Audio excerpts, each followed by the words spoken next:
আমরা সরকারকে বলতে চাই, সরকারের অভ্যন্তরে, প্রশাসনে, judiciary, civil administration, police administration, everywhere, every sector of our society, যেখানে ফ্যাসিবাদের দোসররা আজও ঘাপটি মেরে বসে আছে, এদের থেকে প্রশাসনকে পরিচ্ছন্ন না করলে অবাধ নির্বাচন হতে পারে না। সেই জন্য আপনারা শক্ত হন, দৃঢ় হন, ঝুঁকি গ্রহণ করুন। আমরা আপনাদের পাশে আছি, কিন্তু আওয়ামী দোসরদের সাথে আঘাত করলে আপনার আমার স্বপ্ন পূরণ হবে না, নির্বাচন নিরপেক্ষ হবে না। আসসালামু আলাইকুম ওয়া রাহমাতুল্লাহি ওয়া বারাকাতুহু। ইন্নাল হামদুলিল্লাহ ওয়াসসালাতু ওয়াসসালামু আলা রাসূলিল্লাহ। মায়ের ডাকের উদ্যোগে আয়োজিত আন্তর্জাতিক মানবাধিকার দিবস উপলক্ষে আজকে ঐতিহাসিক সরোয়ার্দী উদ্যানে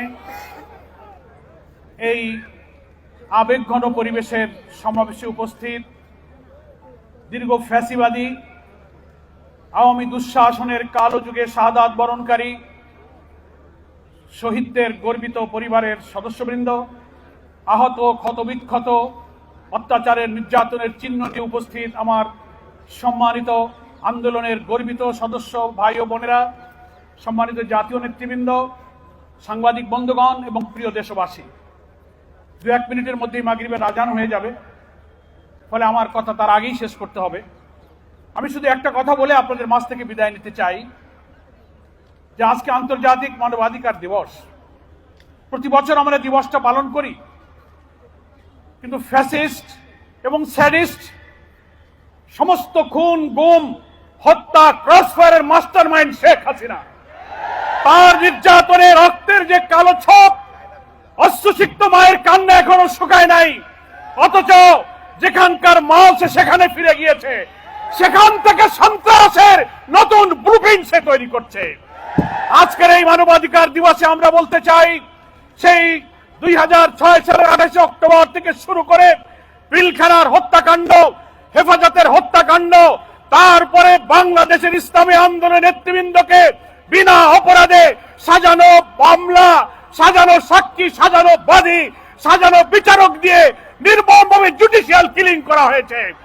তারপর জুলাই আগস্টের অভ্যুত্থানে 2000 ছাত্র জনতাকে খুন করা হয়েছে, 40,000 ছাত্র জনতা আহত হয়েছে।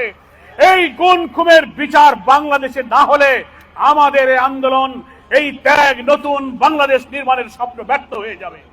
আমি প্রশ্ন করতে চাই, বাংলাদেশ নামক রাষ্ট্রে একটি মানবাধিকার কমিশন আছে। এই 17-18 বছরের কালো যুগে যত খুন, গুম, ক্রসফায়ার হয়েছে, মানবাধিকার কমিশন তার কি বিচার করেছে?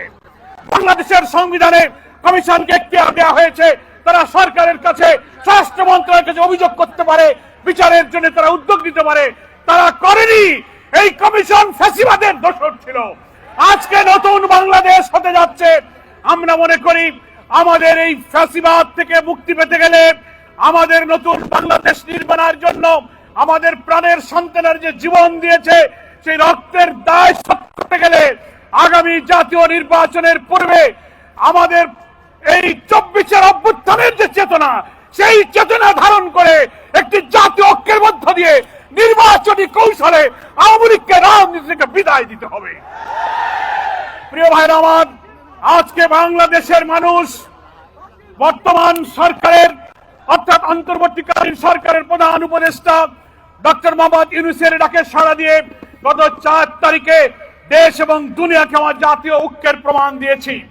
আমরা সরকারকে বলতে চাই, সরকারের অভ্যন্তরে, প্রশাসনে, judiciary, civil administration, police administration, everywhere, every sector of our society, যেখানে ফ্যাসিবাদের দোসররা আজও ঘাপটি মেরে বসে আছে, এদের থেকে প্রশাসনকে পরিচ্ছন্ন না করলে অবাধ নির্বাচন হতে পারে না। সেই জন্য আপনারা শক্ত হন, দৃঢ় হন, ঝুঁকি গ্রহণ করুন। আমরা আপনাদের পাশে আছি, কিন্তু আওয়ামী দোসরদের সাথে আঘাত করলে আপনার আমার স্বপ্ন পূরণ হবে না, নির্বাচন নিরপেক্ষ হবে না।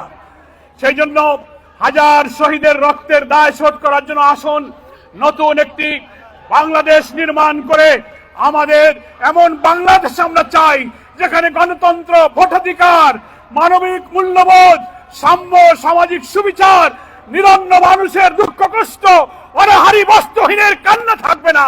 ইনসাফপূর্ণ সমৃদ্ধ বাংলাদেশ হবে। সেই বাংলাদেশ যদি আমরা প্রতিষ্ঠা করতে পারি, তাহলেই 24-এর গণ অভ্যুত্থানের ত্যাগ আমাদের সার্থক হবে।